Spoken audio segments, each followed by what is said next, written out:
Alors, bonjour à toutes et à tous. Merci d'être parmi nous. Il est 10 heures, donc j'ouvre officiellement cette conférence de presse.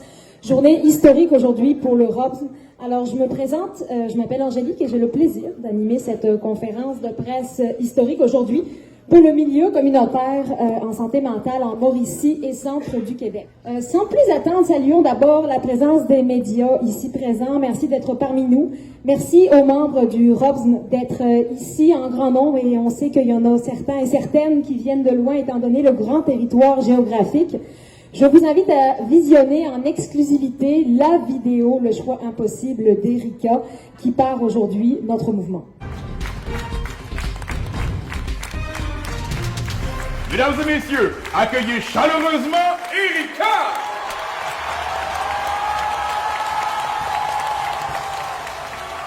Erika Girard, bienvenue à l'émission Le choix impossible. Vous œuvrez dans le milieu communautaire depuis déjà quelques années, je crois. 10 ans. 10 ans. Votre expertise permet d'aider des hommes et des femmes qui ont des problèmes De santé mentale. de santé mentale. Selon vos collègues, vous adorez votre travail et vous êtes particulièrement apprécié de vos participants. Par contre, depuis l'arrivée de votre deuxième enfant, vous n'arrivez plus financièrement. Ça va? Votre employeur n'a pas les moyens d'augmenter votre salaire et de le rendre concurrentiel. Erika, il est maintenant le temps de faire le choix impossible.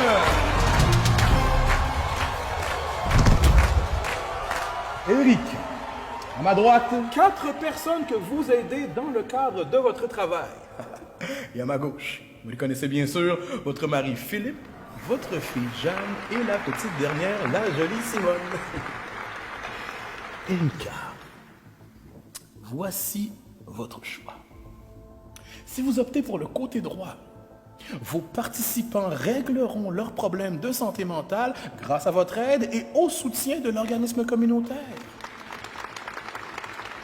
Contre, votre situation familiale se détériorera puisque votre précarité financière grandira.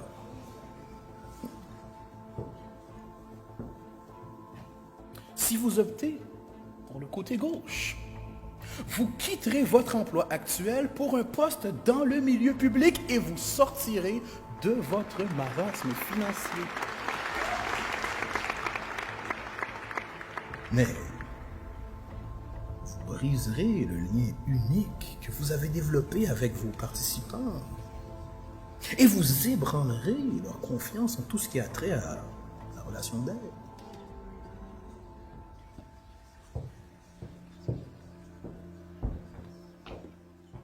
Erika, quel est votre choix?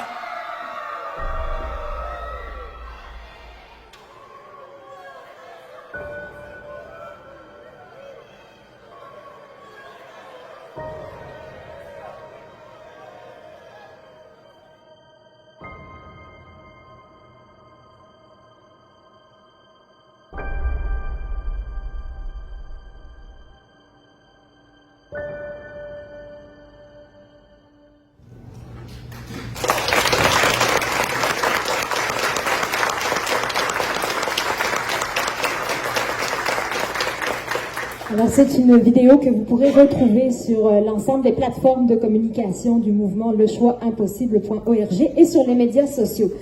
Juste avant de passer la parole à M. Yves Blanchette, je tiens à souligner la présence de nos regroupements nationaux. On a Mme Renée Ouimet, directrice du mouvement Santé mentale Québec. Merci d'être parmi nous.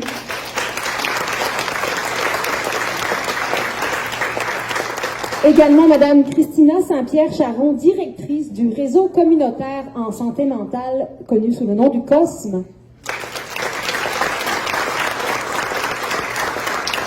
Et M. René Cloutier, directeur du réseau Avant de craquer.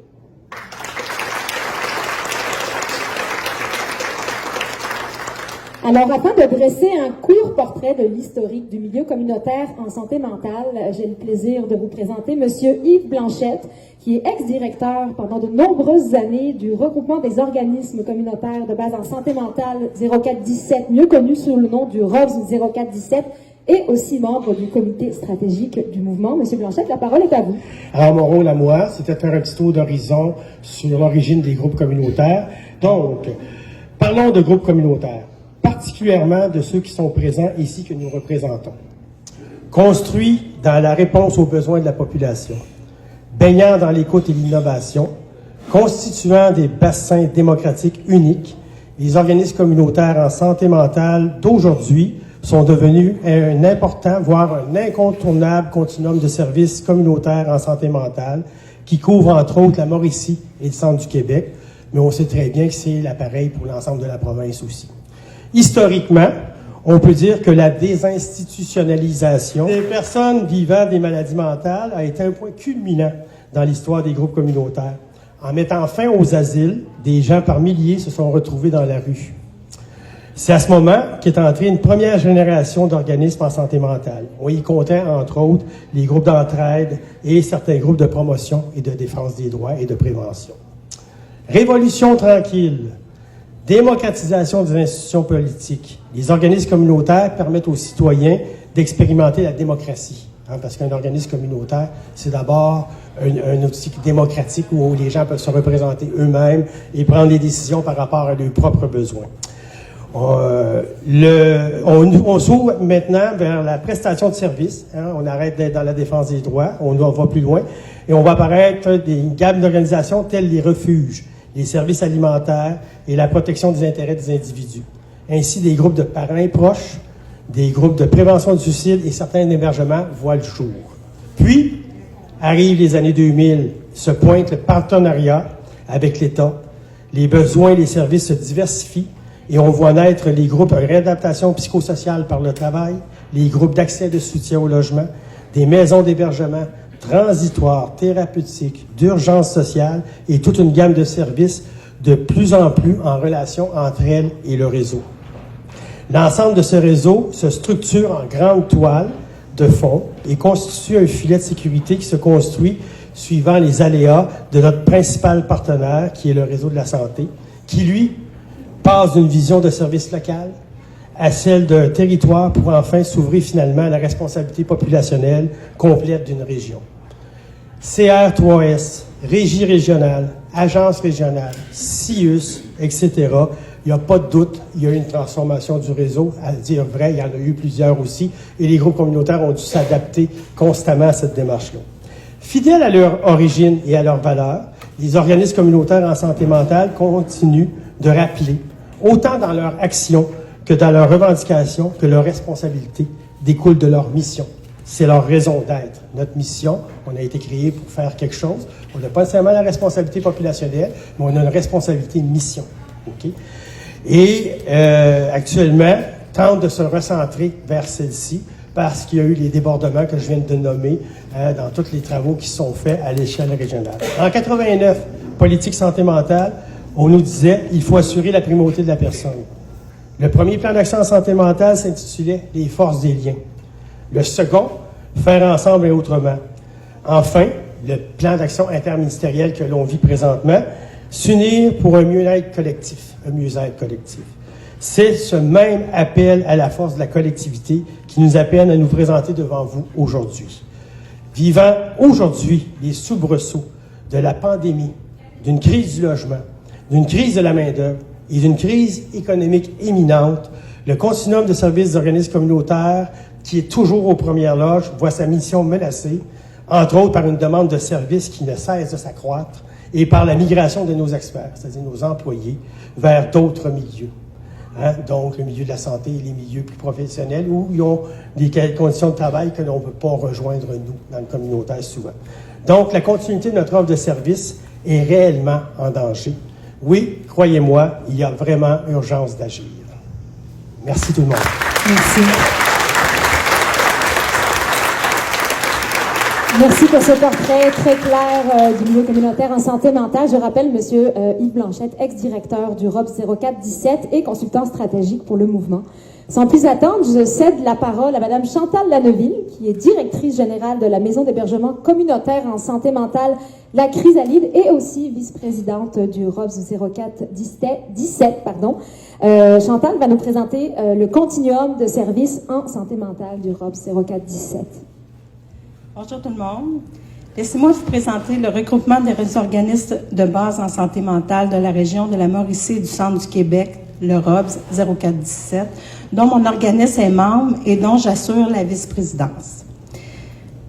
C'est une corporation à but non lucratif fondée en 1986. Sa mission première est de regrouper différents organismes communautaires œuvrant en santé mentale dans le but de favoriser une concertation régionale et de répondre aux besoins collectifs et individuels de ses membres afin d'offrir à la population une gamme de services alternatifs au réseau institutionnel en santé mentale. La Mauricie et le centre du Québec sont deux territoires administratifs distincts constituant une seule région socio-sanitaire regroupant une population d'environ 500 000 personnes, soit 6 % de la population du Québec, et étant sous la responsabilité santé et services sociaux du CIUS-MCQ. Vous n'êtes pas sans savoir que ces deux régions couvrent une très grande superficie au nord et au sud du fleuve Saint-Laurent. Les caractéristiques de la superficie et de la densité de la population ont une incidence directe sur le rayon d'action d'une corporation compte tenu des ressources humaines et financières engagées pour rejoindre la population. Nous sommes 30 organismes membres du ROBS. C'est 7 groupes d'entraide et centres de jour multiservices, 7 associations de membres de l'entourage, 8 services d'hébergement, 2 services de réadaptation psychosociale par le travail, un réseau d'habitation communautaire, 3 centres de prévention suicide avec ou sans hébergement, 2 membres affiliés qui côtoient la santé mentale dans leur travail respectif. C'est plus de 40 ans d'expertise. C'est plusieurs heures de service allant de 32 à 168 heures d'ouverture par semaine. C'est plus de 25 000 personnes ayant eu des services dans la dernière année. Que ce soit notre vraie famille, nos enfants, nos conjoints, nos parents, nos frères, nos sœurs, ou la famille élargie, que ce soit notre famille choisie, nos amis, nos collègues de travail, nos liens sécuritaires ou nos repères, dans les moments les plus difficiles, c'est d'eux que nous avons besoin. C'est vers eux que nous nous retournons pour nous déposer et avoir une pause dans les périodes les plus sombres. Cette famille, c'est ce qui nous a été enlevé pendant la pandémie. Les organismes de la santé mentale, membres du ROBS, en grande majorité, sont restés là pour accueillir les gens dans le besoin qui ont été laissés à eux-mêmes, coupés des services qui, parfois, sont les seuls liens sécuritaires qu'ils ont. Parce que le ROBS et nous, ses membres, sommes une grande famille qui accueille sans prétention et surtout sans jugement, nous faisons en sorte que notre famille soit disponible, sécuritaire et adaptée pour tous ces hommes et ces femmes en situation de vulnérabilité, et ce, en tout temps, depuis plusieurs années. Nous sommes là et nous répondons présents. Mais serons-nous là encore longtemps? La pandémie n'est pas la grande responsable de la crise de la main-d'œuvre, puisque depuis 2018, nous appréhendons un grand défi de la rétention et de l'attraction des ressources humaines dans nos groupes. Vous allez nous dire c'est partout pareil, et nous vous répondrons oui, probablement. Mais pour nous, le travail est grand. Recruter des intervenants sociaux diplômés, qualifiés, avec les valeurs de l'action communautaire autonome tatouées sur le cœur est déjà un exploit et nous ajoutons la contrainte salariale, ce qui fait une addition très peu enviable. Non seulement notre pouvoir d'attraction de main-d'œuvre est quasi nul, notre pouvoir de rétention l'est tout autant. Nos intervenants s'envolent vers les emplois les plus rémunérateurs. Nous devons avoir des salaires concurrentiels. Alors des choix déchirants, voire des choix impossibles seront à faire pour maintenir nos services. Est-ce que les services aux membres seront touchés? Nous tenterons de faire de notre mieux pour que nos services demeurent de même qualité. Nos voix sont maintenant réunies et tous ensemble, nous serons impliqués dans des actions et des revendications pour améliorer nos conditions de travail et nos conditions de vie.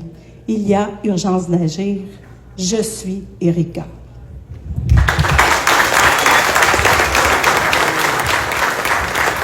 Merci à Mme Chantal Lamobile pour la présentation de cette grande famille, en d'autres mots, du continuum de services en santé mentale.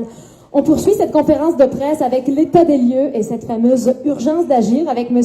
Patrice Larin, directeur général du Centre de prévention du suicide Accalmie et président du comité stratégique Le Choix Impossible. Monsieur Larin, la parole est à vous. Merci beaucoup. Merci. Vous m'entendez bien? Parfait. Chantal nous parlait de l'aspect familial, d'œuvrer professionnellement, de façon interprofessionnelle, interpersonnelle dans les organismes communautaires en santé mentale de notre région, c'est vrai. Quand on parle des employés des organismes communautaires, quand on parle des bénévoles, les membres de conseil d'administration, on dit que c'est des gens qui arrivent au quotidien avec de très belles valeurs fondamentalement humaines. Des gens qui croient au vaste potentiel des organismes communautaires, en leurs valeurs et en leur approche. C'est aussi des gens qui croient fondamentalement au rétablissement. La capacité des gens d'œuvrer pour améliorer leur qualité de vie. C'est ça qui se passe au quotidien dans les organismes communautaires en santé mentale. Malgré toutes ces belles valeurs, ces belles caractéristiques, la conviction et l'engagement, les employés des organismes communautaires sont face à des choix impossibles. Comme le Chantal le disait, en 2018-2019, le secteur de l'hébergement s'était rencontré et faisait face à ce fameux mur qui était la pénurie de la main-d'œuvre. Rapidement, ça s'est généralisé à l'ensemble des secteurs d'activité et ça faisait consensus. Maintenant, il est arrivé la pandémie qui nous a amenés à focusser sur cette menace sans précédent qu'on vivait, à la fois dans notre région, mais partout au monde. Mais pendant ce temps-là, la crise de la main-d'œuvre poursuivait ses ravages. Les employés nous ont parlé. Si on est ici aujourd'hui, c'est parce qu'on les a consultés via un sondage qui était complètement anonyme. Début 2022, le constat est frappant et flagrant, l'alarme est sonnée. Les employés des organismes communautaires accentuent leur migration vers des activités plus favorables financièrement pour combler leurs aspirations personnelles, leurs besoins et leurs projets. Ici, on pense, entre autres, au réseau public. Pour vous exposer quelques petites statistiques sur les 135 employés qui ont répondu au sondage, 92% se disaient fiers de travailler dans le communautaire en santé mentale, qui partageaient... Oui.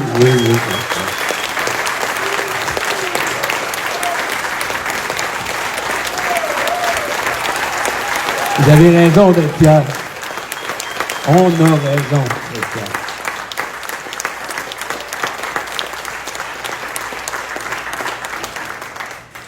Wow, c'était beau. Malgré tout, 61% des employés des organismes communautaires envisageaient quitter leur fonction, leur emploi. 66% d'entre eux se voyaient aller travailler dans le réseau public. Quand on les interroge de façon un peu plus approfondie, 78% nous indiquent que c'est des raisons salariales. À ça s'ajoute 47% au niveau des avantages sociaux. C'est les employés, nous autres, qui indiquons la voie à suivre. Malheureusement, 34% à ce moment-là indiquaient vivre une surcharge de travail. Ça s'explique bien. Avec les 2 années de pandémie, ça a augmenté le niveau de stress, le niveau d'anxiété, le niveau de dépression dans l'ensemble de nos communautés. Ça fait en sorte que ça augmente également le niveau des demandes. C'est partout pareil, dans les organismes communautaires aussi. Malheureusement, au moment d'écrire ce sondage, il manquait 40% des employés de notre région dans les organismes communautaires. Fait que le calcul est facile à faire, plus de demandes, moins d'employés. Aucun secteur n'y échappe. Le continuum de services communautaires en santé mentale voit sa fragilité atteindre des sommets sans précédent. Par ailleurs, il faut noter les grandes difficultés des organismes communautaires à concurrencer les mesures publiques et privées d'attraction et de rétention qui eux-mêmes peinent à répondre à leurs besoins en matière de ressources humaines. Le délestage du réseau public, combiné à celui du communautaire, c'est malheureusement des milliers de personnes qui en prennent le prix ou qui en paieront le prix. Il y a urgence d'agir devant ces choix impossibles. Notre démarche, les groupes, face à ces alarmants constats, prennent les choses en main, en rehaussant significativement les salaires. Il y a eu, au fil des derniers mois, 3 assemblées générales spéciales des membres du ROBS afin de s'unir et de voter consensuellement sur une hausse qui devrait atteindre, du moins qui est ciblée, à 23 $ l'heure. Pour maintenir les emplois actuels et surtout, et je vous le dis, c'est surtout freiner la migration des employés. Ça entraînera des déficits substantiels, on en convient, mais ça maintiendra des emplois communautaires en santé mentale. Pour diminuer l'ampleur de ces déficits, les groupes s'entendent à recentrer leurs activités. Une très bonne chose, un bon mode de gestion. Ensuite, au besoin, des mesures de délestage seront envisagées. Si le recentrage est une bonne pratique de gestion, dans un cas comme dans l'autre, ça revient à réduire substantiellement l'offre de services. Mais comme Chantal nous le disait, on va demeurer avec la très grande qualité qui est reconnue aux organismes communautaires. Malgré qu'il s'agisse de choix impossibles, les CA sont convaincus qu'il est préférable de mettre les moyens en place de leur propre volonté qu'à être forcés de le faire, en réaction à la crise. Selon nous, c'est préférable d'offrir peut-être un peu moins de services que pas du tout. On en est là. C'est ça notre choix impossible dans les organismes communautaires en santé mentale de notre région. Je vous remercie. J'en profite pour remercier l'ensemble de votre présence.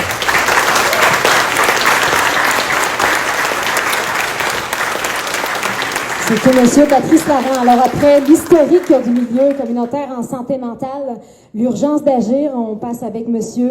Jonathan Lacasse, qui est directeur général du ROBS 0417 pour les revendications du mouvement Le Choix Impossible. Alors, à mon tour maintenant de vous saluer et de mettre la table pour présenter nos demandes particulières dans le cadre du mouvement Le Choix Impossible. Alors, comme mentionné, il y a urgence d'agir.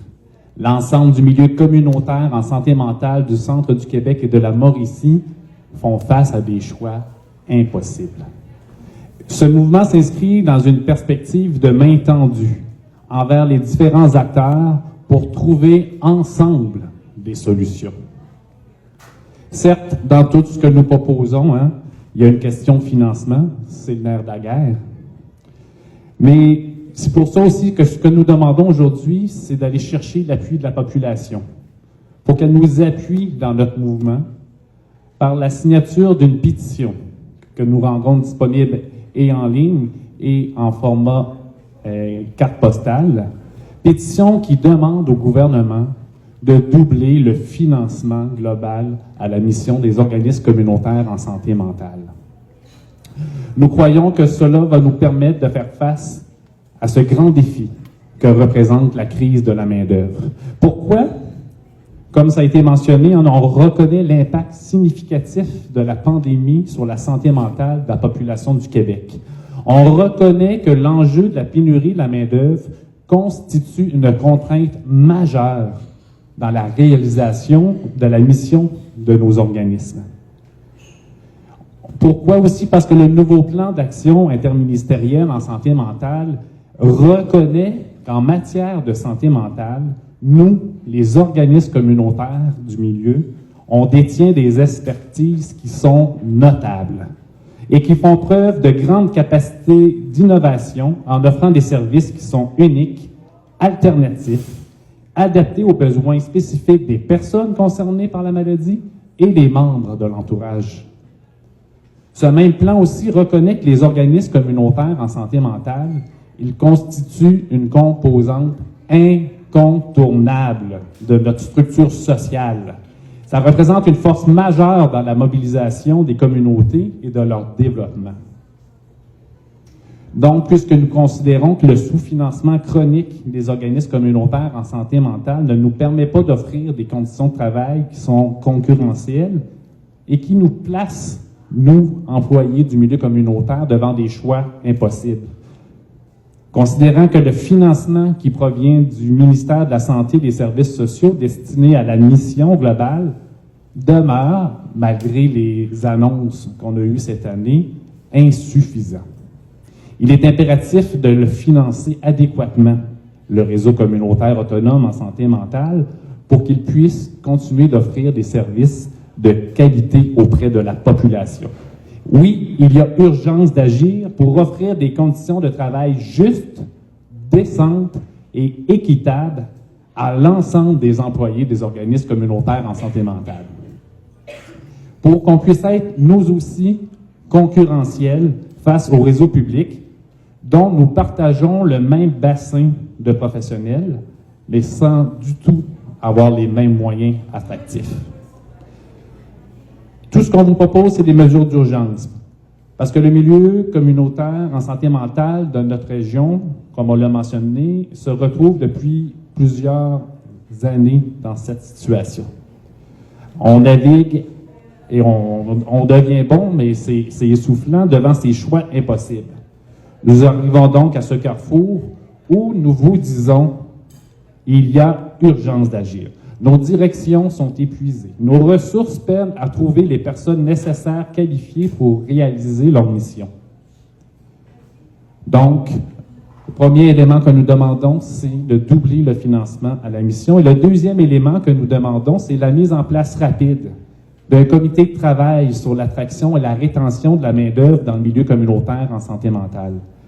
Ce comité aurait pour mandat de mettre sur pied avec des représentants du gouvernement des solutions audacieuses et innovantes pour le continuum de services telles que mentionnées dans le plan d'action santé mentale. Nous sommes persuadés de la nécessité de travailler en collaboration avec nos élus et tous les acteurs concernés. Mais je le rappelle, il y a urgence d'agir. Le 1er juillet, dans 2 jours, l'ensemble du continuum communautaire va mettre en place des mesures de recentrage de leur mission suite à cette augmentation significative des salaires de leur équipe de travail. Il faut donc aller de l'avant. Avant de frapper un mur de non-retour où des ressources n'auront d'autre choix que de faire un choix impossible, de fermer. Alors, je vous remercie pour votre attention.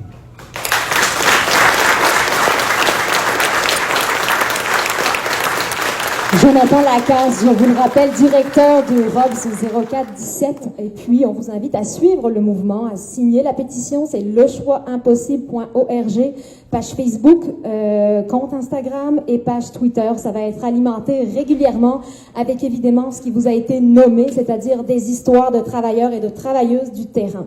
Alors, merci de votre présence infiniment. On vous souhaite une bonne suite et une bonne continuité dans le mouvement. Merci à nos 4 conférenciers et conférencières que vous pouvez applaudir.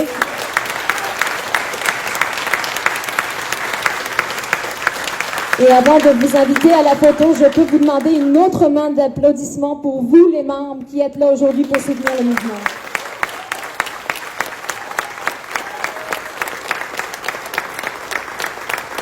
Alors, je vous invite à vous lever puis à vous diriger juste ici vers la terrasse.